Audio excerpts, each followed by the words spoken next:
Today I'm working on this 2015 Buick Encore that has the 1.4 liter ecotec, and this customer came in complaining of no heat, the blower's blowing cold no matter what. This video is going to be real fast paced. I'm going to show you why it didn't have heat and how to replace this leaking water outlet. You can get these on Amazon for only 20 bucks. I'll plug a link to everything I use in this video down below. All right, now this car only has 33,000 miles on it, and a failure is unacceptable at this mileage in my opinion. But the first thing you're gonna check is, does it have coolant in the bottle here? This one did not, so I filled it up, and then I raised the RPM to get the engine up to operating temperature and burp all the air out, and then it started blowing hot. If you run back here, these are the hoses, this one and that one, these two big hoses that run into the firewall. That's where the hot coolant from your engine cooling system flows into the car, into a mini little radiator in there that gives you hot heat. So if your coolant level is too low, then a lot of time the air in the system rises up, and then you get an air pocket up in here, and the water pump can't effectively pump coolant into there. So that was the fix. I just had to fill it up. But of course, your coolant level should never go low, so let's find the leak. I popped this cap off. Of course, you want to go slow if the system's under pressure. And you can see it's rated for 20 PSI. So I put 15 PSI with my coolant pressure tester kit here. And then you can see right down here on the right side of the head, this plastic outlet here. God, they make everything out of plastic anymore. It's really a shame to see that, but this thing is leaking coolant out of the bottom.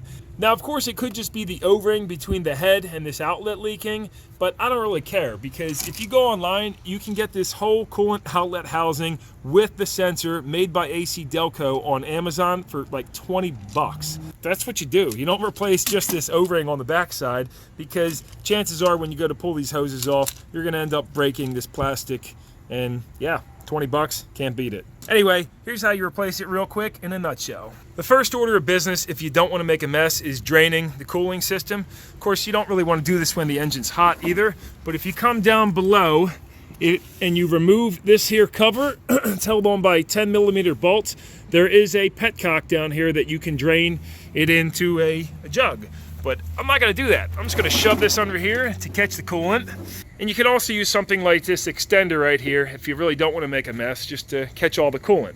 All right, so with that pan down there, we're ready to tear this apart. I'm not worried about coolant getting on all this stuff because it's already been leaking on it anyway. And when I'm done, I'm gonna flush this all down with water.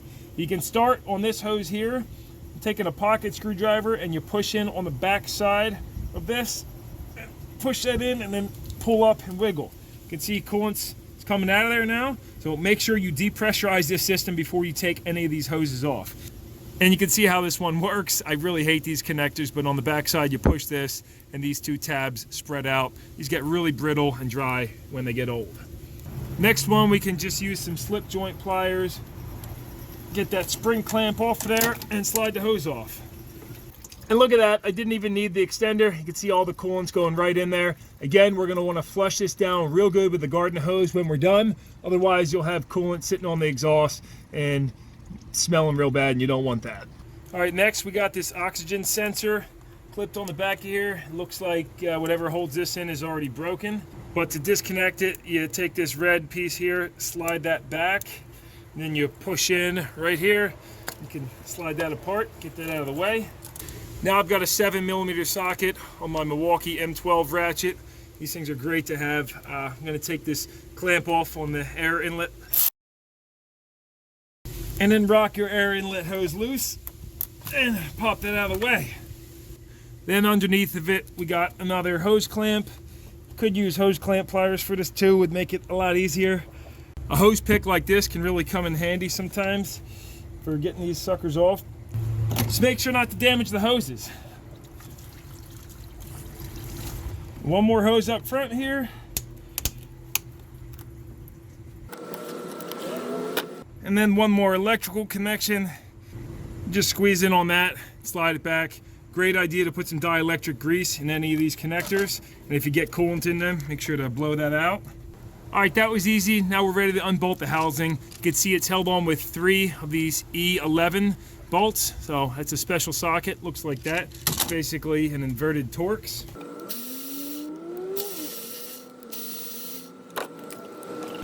And boom, we can see why this thing was leaking. This O-ring has corrosion on it from the block. It's been compressed and it's no longer sealing. So yes, you could just replace this, but if you do that, I've actually seen people do that, and then like a year later, one of these plastic housings cracks, and they just don't last forever. So the O-ring here, this is what failed, and that's why it was leaking. Now the most important part of this job is going to be getting in here and cleaning that surface up, whether you use sandpaper, emery cloth, a cookie disc, 3M disc, whatever it is. Get that clean and don't gouge it up.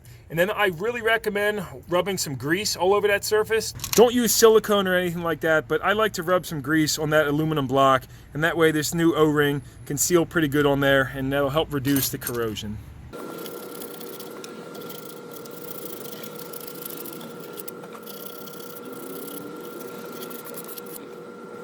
Got that surface cleaned up with this sandpaper and then a Brillo pad. And now I'm going to rub some grease. Doesn't really matter what kind you use. A heavy waterproof grease would be best. And then some grease on this O-ring as well. Now we're ready to put this back together. Pretty self-explanatory. Reversive removal. Make sure to hand start your bolts and don't over torque those or break them. Just good and tight.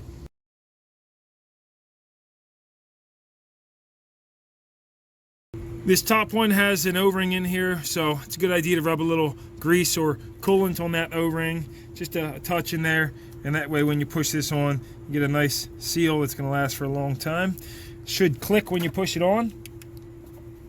Boom. Try to give it a tug off, ain't coming off. Again, on your connectors, some dielectric tune-up grease. Just take a little bit and shove that right into the connector, so that way no water coolant causes that to corrode out.